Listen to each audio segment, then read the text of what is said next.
Hello friends, welcome back संध्या समाचार। इससे पहले खबरों को शुरू करें, अभी तक आपने एनएच बिहार यानी न्यूज हेडलाइंस बिहार को सब्सक्राइब नहीं किया है तो सब्सक्राइब कर दीजिए ताकि बिहार में होने वाली तमाम छोटी बड़ी खबरों से खुद को अपडेट रहें और जानकारी से अवगत हो सकें। तो चलिए जानते हैं, आज के दिन भर की तमाम बड़ी खबरों पर नजर डालते हैं। आज केंद्रीय गृह मंत्री अमित शाह बिहार के गोपालगंज से विधानसभा चुनाव की तैयारियों का शंखनाद करने जा रहे हैं। वे यहां विशाल जनसभा को संबोधित करेंगे। पटना के एक कार्यक्रम में भी शामिल होंगे। साथ ही बिहार वासियों को मखाना प्रोसेसिंग यूनिट की भी सौगात देंगे।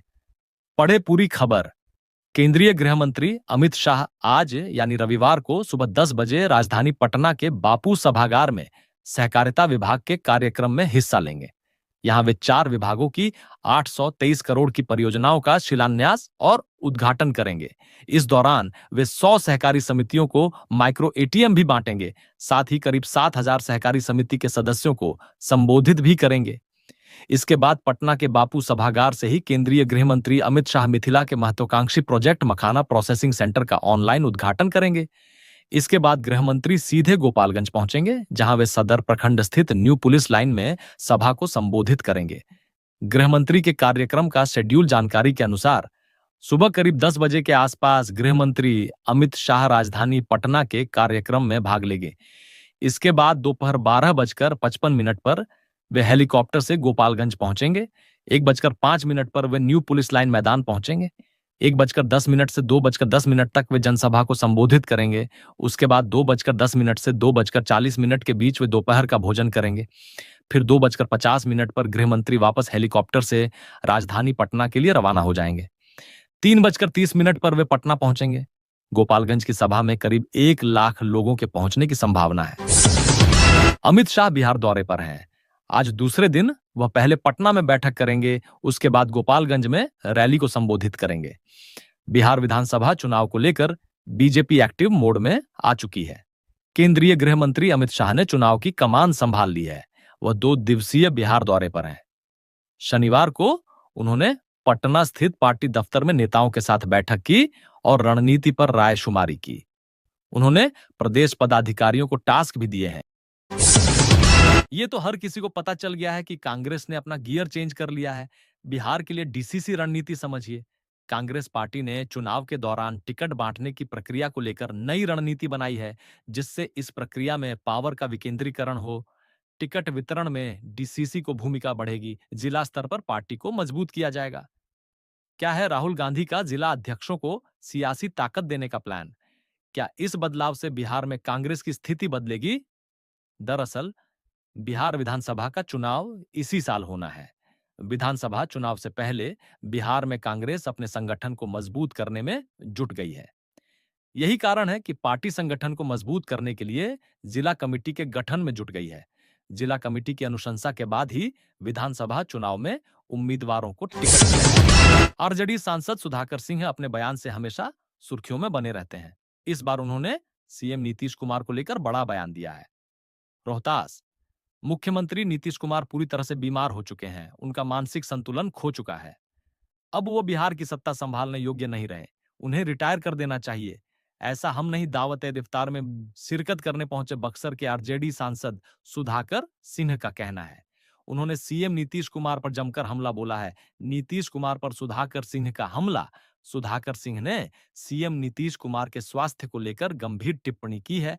उन्होंने कहा है कि नीतीश कुमार मानसिक और शारीरिक रूप से लंबे समय से बीमार हैं, जिसे जेडीयू और बीजेपी के लोग छुपा रहे हैं। हालांकि धीरे धीरे यह बात सभी के सामने आ रही है। नीतीश कुमार पर लगाया ये बड़ा आरोप। सुधाकर सिंह ने रोहतास के कुआठ में पत्रकारों से बातचीत के दौरान कहा कि नीतीश कुमार की वजह से अब बिहार की छवि खराब हो रही है।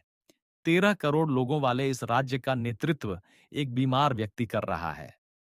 अब समय आ गया है कि नीतीश कुमार ही नहीं, इस सरकार को भी बदल देना चाहिए।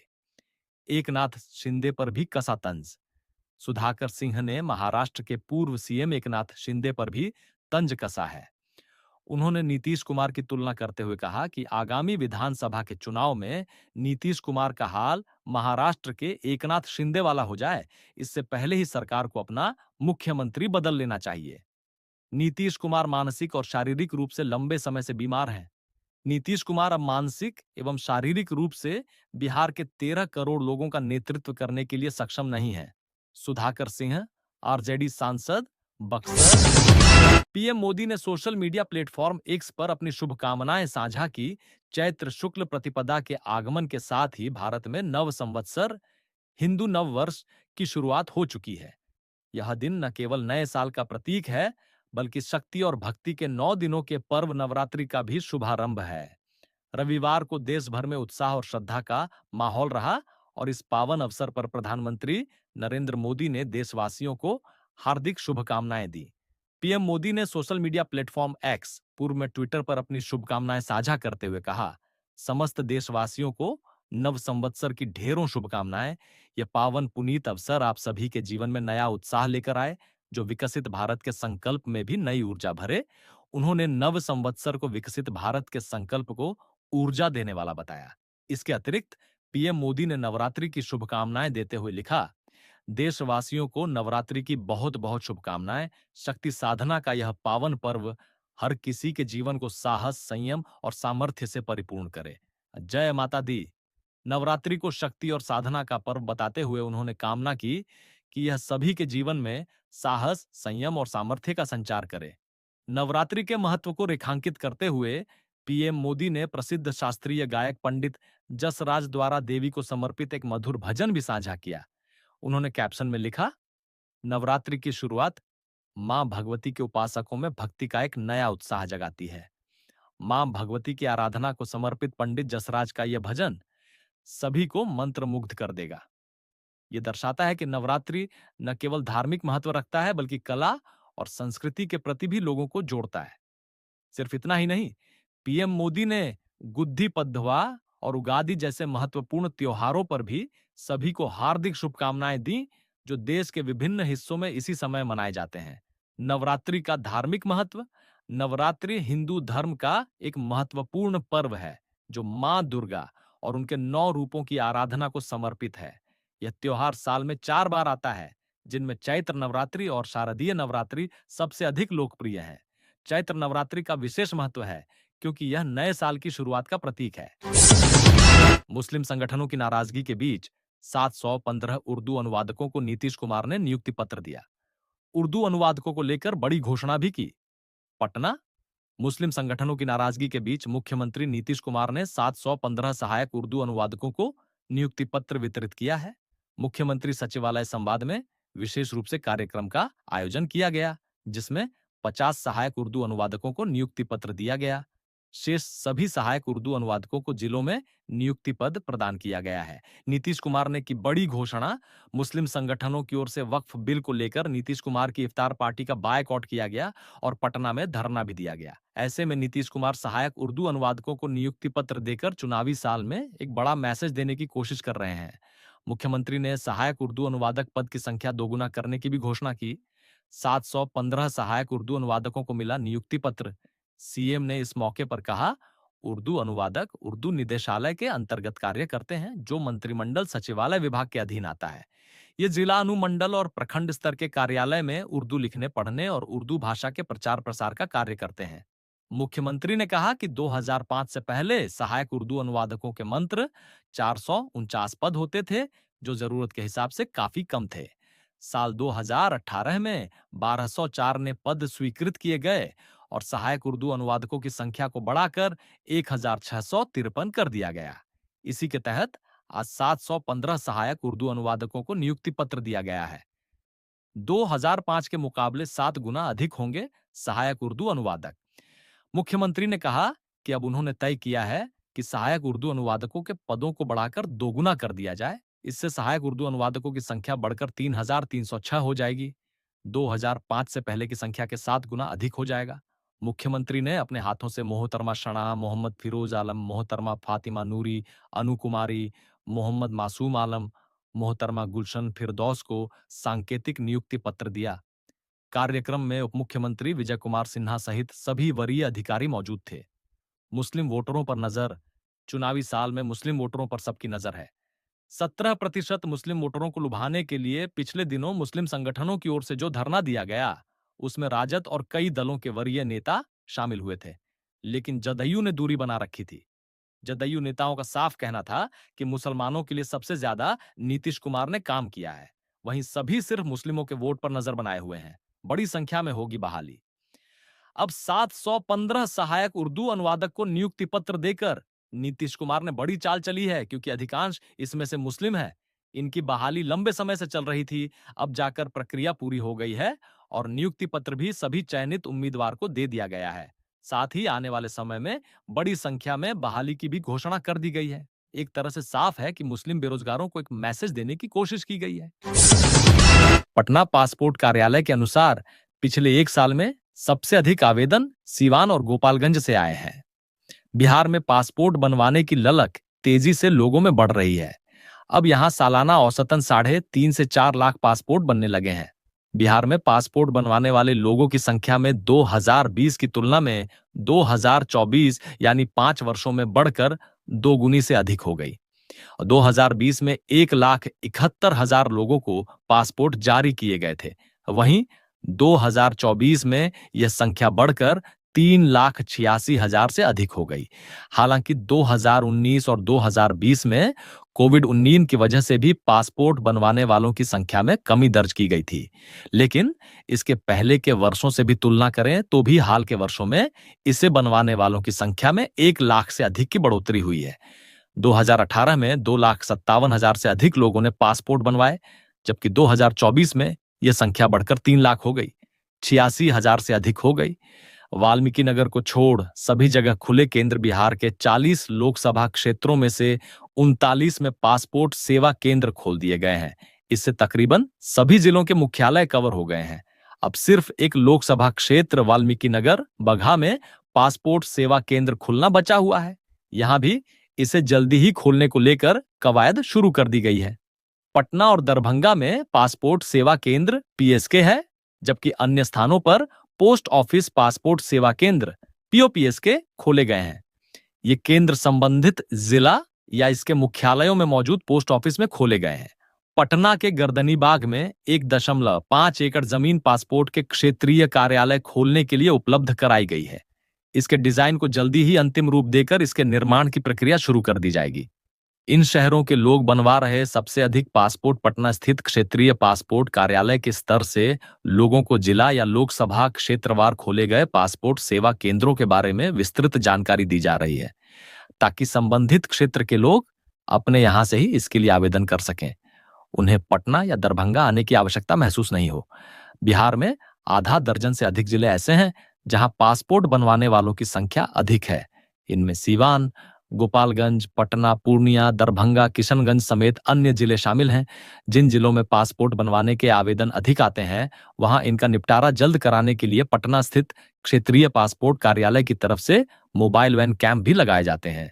लोगों की सुविधाओं का ध्यान रखते हुए बिहार सरकार केंद्रीय विदेश मंत्रालय का पूरा सहयोग कर रही है। सड़कें वीरान पड़ी हैं तो बाजार में सन्नाटा पसरा दिखाई पड़ता है। बिहार के मौसम में तेजी से बदलाव देखा जा रहा है। बिहार के तापमान में लगातार बढ़ोतरी दर्ज की जा रही है। बिहार के सभी इलाकों में धूप की तपिश के साथ गर्मी बढ़ गई है। सुबह 10 बजे के बाद धूप काफी तेज हो रहा है। इसके साथ ही राज्य में शुष्क हवाएं चल रही हैं। बिहार में मार्च का मौसम ही मई जैसा बना हुआ है। चिलचिलाती धूप और पछुआ हवा के थपेड़े ने लोगों की मुश्किल बढ़ा दी है। हालात तो ऐसे हैं कि मार्च के महीने में ही मई जैसा नजारा देखने को मिल रहा है। सड़कें वीरान पड़ी हैं तो बाजार में सन्नाटा पसरा दिखाई पड़ता है। 5 दिनों में कोई राहत नहीं। सूर्योदय होने के साथ ही तपिश भरी गर्मी एवं लू की कहर ने इंसान से लेकर पशु पक्षियों को भी बेहाल कर दिया है।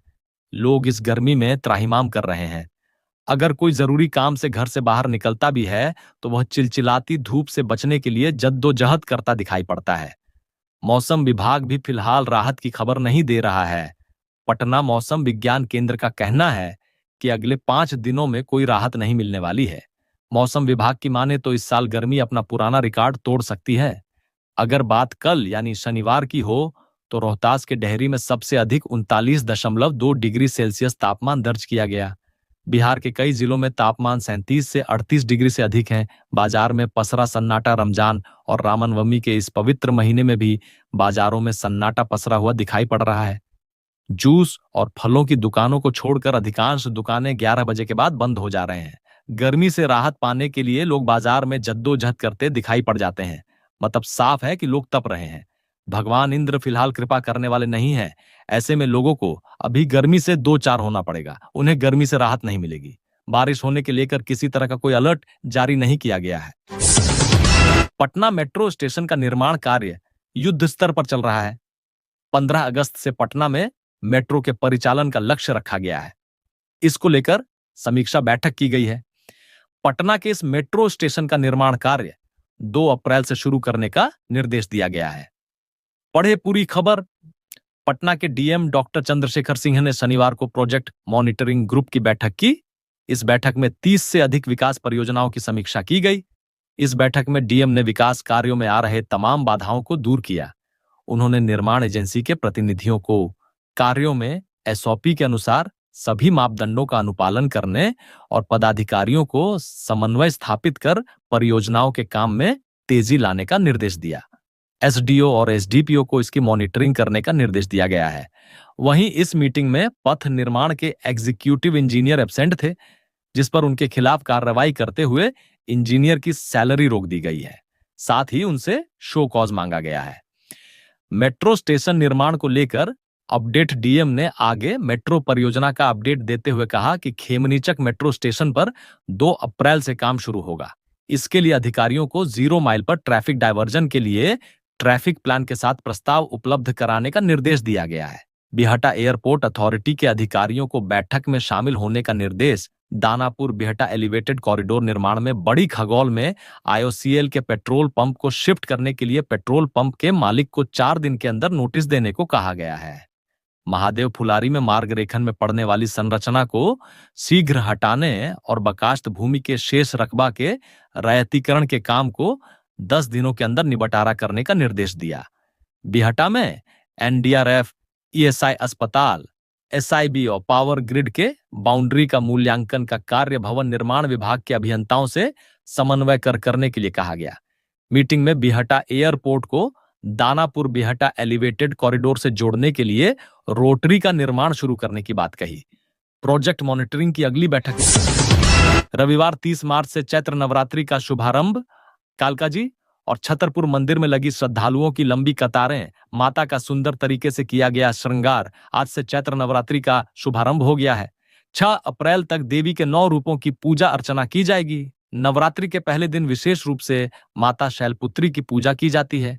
देश भर के प्रमुख मंदिरों में श्रद्धालुओं की भारी भीड़ देखने को मिल रही है। खासकर छतरपुर और कालकाजी मंदिर में भक्तों का तांता लगा हुआ है। छतरपुर मंदिर में नवरात्रि के पहले दिन सुबह सुबह श्रद्धालुओं ने मां के दर्शन किए। मंदिर में विशेष तैयारियां की गई हैं। पूरा प्रांगण फूलों और सुंदर लाइटों से सजाया गया है।